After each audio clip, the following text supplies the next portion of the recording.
तेलगाव धारूर महामार्गावर ॲपे रिक्षा आणि हायवाचा भीषण अपघात झाल्याची घटना घडली आहे. यामध्ये 2 जणांचा मृत्यू तर 4 जण गंभीररित्या जखमी झाले आहे. सदर घटना आज मंगळवार दिनांक 27 फेब्रुवारी रोजी दुपारी 12:30 वाजता घडली आहे. भरधाव वेगात निघालेला टिप्पर आणि ॲपे रिक्षाची समोरासमोर धडक होऊन झालेल्या भीषण अपघातामध्ये ॲपे रिक्षामधील 6 प्रवासी गंभीररित्या जखमी झाल्याची घटना धारूर तेलगाव रस्त्यावरील थेटेगाव्हाण येथे घडली आहे. जखमींना उपचारासाठी अंबाजोगाई येथील स्वराती रुग्णालयात हलवण्यात आले आहे. धारूर शहरापासून जवळच असलेल्या खामगाव पंढरपूर या राष्ट्रीय महामार्गावरील भरधाव वेगाने निघालेला टिप्पर थेटेगाव्हाणजवळ येताच समोरून प्रवासी घेऊन येत असलेल्या ॲपे रिक्षाला जोराची धडक दिली.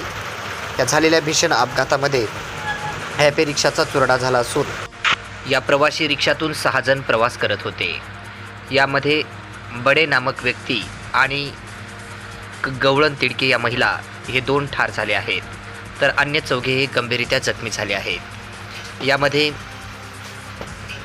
गंभीर जखमीमध्ये हौसाबाई घुले राहणार आंबेवडगाव, भागवत घुले राहणार आंबेवडगाव, संगीता रामा घोळवे राहणार आंबेवडगाव, तसेच भागवत लक्ष्मण भांगे राहणार गावंदरा हे गंभीररित्या जखमी झाले आहेत.